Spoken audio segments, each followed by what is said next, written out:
Hello दोस्तों, जय माता दी। तो दोस्तों, स्वागत है आपका हमारे चैनल हिंदी कहानी वर्ल्ड में। और आज की कहानी का शीर्षक होने वाला है खूनी एसडीएम बीवी। कहानी बहुत ही मज़ेदार और हॉरर होने वाली है, अंत तक जरूर देखें। चैनल पर नए आए हैं तो तुरंत सब्सक्राइब भी कर लें। तो चलिए कहानी शुरू करते हैं। दीपिका अपने सरकारी बंगले में चैन की नींद सो रही थी कि अचानक रात के 2 बजे उसका मोबाइल बज उठा। उसने फ़ोन उठाया और नींद में बिना देखे ही फ़ोन कान पर लगा लिया। हेलो, कौन? हेलो। दीपिका बार बार हेलो हेलो बोलती है, लेकिन दूसरी तरफ से कोई जवाब नहीं मिलता। वो झुंझलाकर अपना फ़ोन साइड में रखकर वापस गहरी नींद में चली जाती है।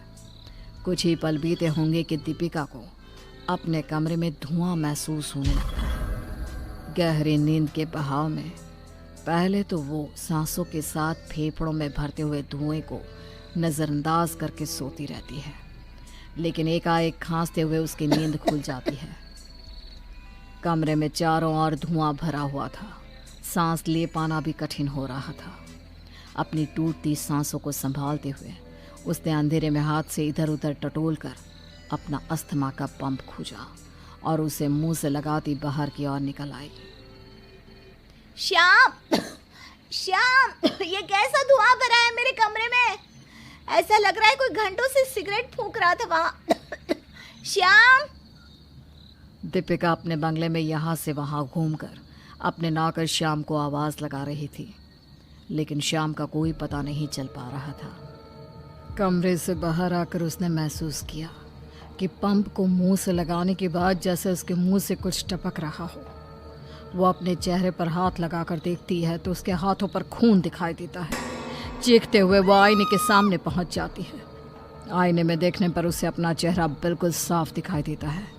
वो देखती है कि हाथ पर लगा खून भी अब साफ हो चुका है। दीपिका की सांसें अभी भी उखड़ रही थी। खुली हवा लेने के लिए वो कमरे से निकलकर बाहर लॉन में आ गई।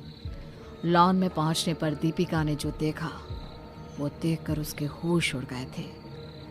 लॉन में लगे झूले के पोल से कमर टिकाए एक धुंधला सा साया दिखाई पड़ रहा था। उसके चेहरे के पास से उठते हुए धुएं के बवंडर से समझ में आ रहा था कि शायद कोई सिगरेट फूंक रहा है।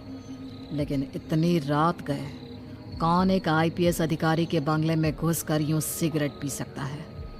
अपना हौसला जुटाकर दीपिका 2-3 कदम उस साए की ओर बढ़ाती है। कौन है? कौन है वहाँ? साया 2 कदम दीपिका की ओर बढ़ा तो लॉन में लगी दूधिया बल्ब की रोशनी उसके चेहरे पर गिरने लगी। वही सांवला रंग, वही गठीला बदन और ऊंचा कद। उसने रहस्यमय तरीके से दीपिका की ओर देखा तो दीपिका की चीख निकल गई और वो चिल्लाते हुए अंदर कमरे में लौट आई। अंदर आकर उसने अपने कमरे का दरवाज़ा कसकर बंद कर लिया और नीचे बैठकर सिसकने लगी। उसके कानों में लगातार दरवाज़ा पीटने की आवाज़ सुनाई दे रही थी। अचानक ही उसने देखा ये काला बदसूरत सा हाथ दरवाजे के पार निकल आया है। दीपिका घबराकर पीछे हटती है, लेकिन वो भयानक हाथ आकर उसका गला दबोच लेता है। दीपिका की सांसें अटक रही थी। वो मदद के लिए चिल्ला रही थी कि तभी एक तेज आवाज़ के साथ उसके कमरे का दरवाज़ा खुल जाता है। मैडम, क्या बात है? आप चिल्ला क्यों रही थी? वो आ गया है, वो मुझे नहीं छोड़ेगा। आ गया है वो, उसने मेरा गला दबाया। मैडम, ये सब आप क्या बोल रही हैं? यहाँ कोई नहीं है। आप अपनी दवाइयाँ खा लो। लगता है फिर से आपको पैनिक अटैक आया है। अपनी रॉकिंग चेयर पर बैठकर वो आंखों से 2 पल पहले देखा हुआ सच झुठलाना चाहती थी। दीपिका ने पास के ड्रॉर से 2 गोली निकाली और गले से नीचे उतारने के बाद आंखें बंद करके वापस कुर्सी पर बैठ गई। दुल्हन के जोड़े में सजी हुई दीपिका आज चांद का टुकड़ा नजर आ रही थी। 20 बरस की दीपिका का दिमाग अभी शादी को समझने के लिए परिपक्व नहीं हुआ था, लेकिन उसकी सौतेली माँ के दबाव के चलते उसे ये शादी करनी पड़ रही थी। उन्होंने दीपिका को 12वीं से आगे पढ़ने नहीं दिया था। उनकी बस एक ही जिद थी कि बस अब दीपिका की शादी करो ताकि ये इस घर से जाए और उनकी जान छूटे। शादी के बाद दीपिका को पता चला कि मनोज अनपढ़ है और मजदूरी करके घर का खर्च चलाता है। उसका कच्चा पक्का मकान और तनख्वाह के नाम पर मुट्ठी भर पैसे। अब बस यही दुनिया थी दीपिका की। दीपिका मनोज से बस काम भर की बात किया करती थी। धीरे धीरे समय बीतने लगा। एक दिन दीपिका ने मनोज से कहा, माँ की जानकारी के बाहर पिताजी ने मुझे बीए का फॉर्म भरवाया था। मेरी अंतिम वर्ष की परीक्षा है। आप इजाज़त दे तो मैं अपनी ग्रेजुएशन पूरी कर लूँ। देखो, तुम चाहो तो आगे पढ़ाई कर सकती हो। मैं मालिक से कुछ रुपए एडवांस लेकर तुम्हारी फीस भर दूंगा। मैं अनपढ़ हूं तो ये मत समझना कि मुझे तुम्हारी पढ़ाई या तरक्की से कोई आपत्ति है। मुझसे जो बन पड़ेगा मैं तुम्हारे लिए जरूर करूंगा। टेलीफोन की लगातार बजती घंटी से दीपिका की नींद टूटी। उसने जल्दी से जाकर लैंडलाइन का फोन उठाया। अरे दीपिका जी, आप हैं कहाँ पर? विभाग की ओर से कब से आपको फोन किया जा रहा है। न तो आप फोन उठा रही हैं, न ऑफिस आई हैं। देखिए, मुख्यमंत्री जी के साथ मीटिंग है। 1 घंटे में आप जल्दी पहुंचिए। डीएम साहब की बात सुनकर दीपिका चौंक कर घड़ी की ओर देखती है। घड़ी में 10:30 बज रहे थे। माफ़ कीजिए सर, मैंने रात को दवाइयाँ खाई थी, शायद उसी के असर से मेरी नींद नहीं खुली। मैं अभी पहुंचती हूँ। दीपिका तैयार होकर ऑफिस के लिए निकल पड़ी। वो अकेली ही शाम के 8 बजे तक दफ्तर में बैठी काम करती रही। रात को 8 बजे सुनसान पड़े दफ्तर में उसे किसी के फुसफुसाने की आवाज़ सुनाई पड़ने लगी। कौन है वहाँ? रघु, रघु। दीपिका अपने ड्राइवर को आवाज़ लगाने लगती है, लेकिन पूरा दफ्तर बिल्कुल खाली था। दीपिका को अचानक अंदर के कमरे से सामान गिरने की आवाज़ सुनाई देती है। वो दौड़कर अंदर के कमरे में आती है और देखती है कि ऑफिस की फाइलें ज़मीन पर गिरी हुई है, लेकिन कमरे में कोई भी नहीं है। अचानक उसे अपने पीछे एक साया सा महसूस हुआ। उसने चौंक कर मुड़ कर देखा तो सामने एक अध जले चेहरे वाले आदमी को खड़ा पाया। उसका चेहरा इतनी बुरी तरह जल चुका था कि उसे पहचान पाना लगभग नामुमकिन था। शरीर का मांस जगह जगह से जलकर गायब हो गया था। उसकी लाल आंखें और भयानक शरीर देखकर दीपिका की चीख निकल गई। उसे कुछ समझ में नहीं आ रहा था। घबराहट में वो पैदल ही वहां से निकलकर सड़क तक आ गई। अचानक ही उसने महसूस किया कि वो सड़क पर बिल्कुल अकेली है। न तो वहां कोई गाड़ी चल रही थी और न ही कोई इंसान दिखाई पड़ रहा था। न जाने कब और कैसे वो शमशान के सामने पहुंच गई थी। शमशान में हर तरफ चिताएं जल रही थी। इतनी सारी चिताएं एक साथ जलते देखकर डर से दीपिका पसीना पसीना हो गई थी। तभी उसने देखा कि जलती चिता से एक मुर्दा उठकर उसकी तरफ दौड़ता हुआ आ रहा है।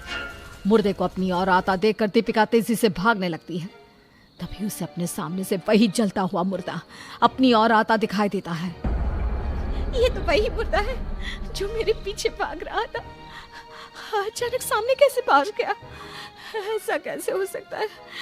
एक मरा हुआ इंसान चिता से उठकर कैसे भाग सकता है? सबसे बड़ी बात तो यह है कि ये मेरे पीछे क्यों पड़ा है?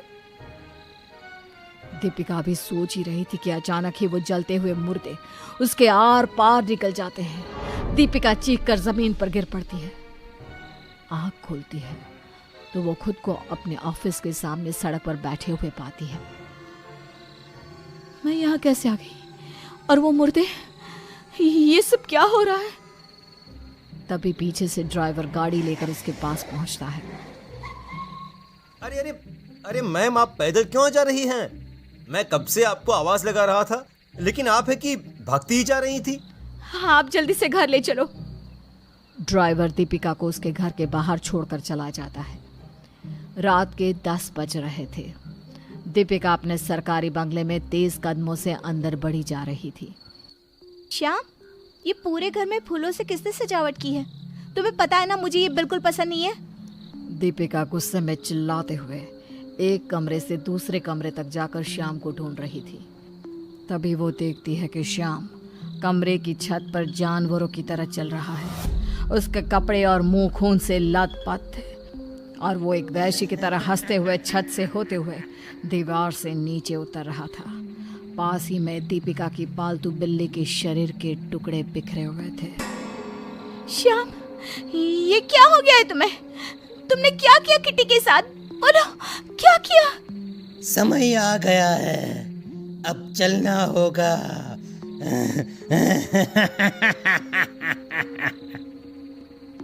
दौड़ते हुए श्याम टेबल पर रखा हुआ चाकू उठा लेता है और धीमे कदमों से दीपिका की ओर बढ़ने लगता है। ये क्या कर रहे हो तुम? छोड़ दो मुझे, मैंने कुछ नहीं किया, मुझे छोड़ दो। श्याम चाकू लेकर दीपिका के बिल्कुल नजदीक आ जाता है और उसी चाकू से अपने हाथ पर वार कर देता है। श्याम का हाथ कटकर दूर जा गिरता है। अपने हाथ से बहते हुए खून को देखकर श्याम जोर जोर से हंसने लगता है।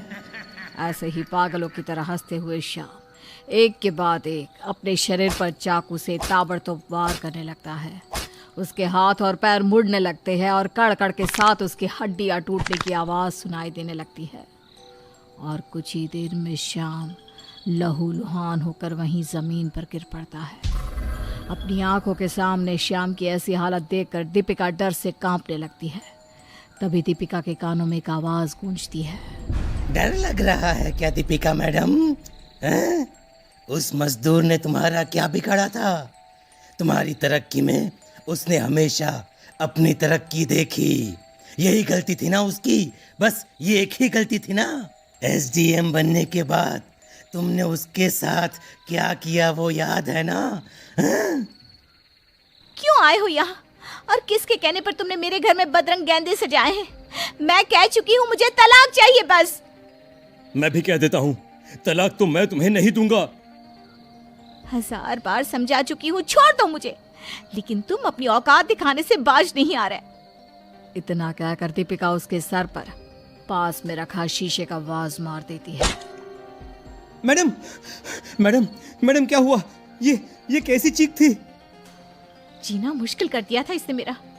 मैंने गुस्से में इसके सर पर वाज मार दिया। मैडम, अगर ये बात बाहर गई तो आपकी नौकरी खतरे में पड़ जाएगी। मैं ऐसा करता हूँ, इसको ठिकाने लगा देता हूँ। आप बिल्कुल भी चिंता मत करिए।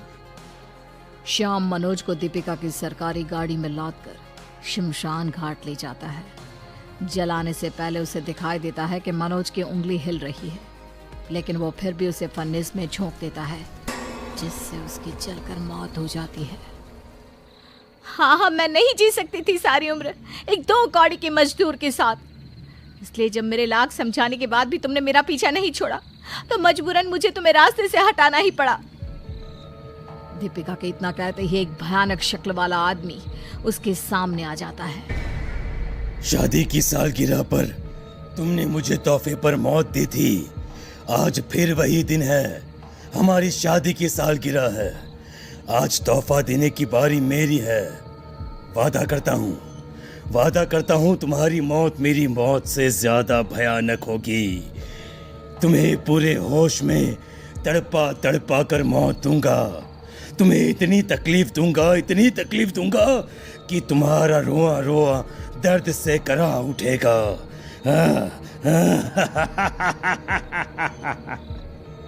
इसके बाद एसडीएम दीपिका के पति मनोज ने अपनी बेवफा खूनी बीवी के शरीर में प्रवेश कर लिया। दीपिका ने दौड़ते हुए चाकू उठाया और अपने चेहरे को चाकू से गौर लिया।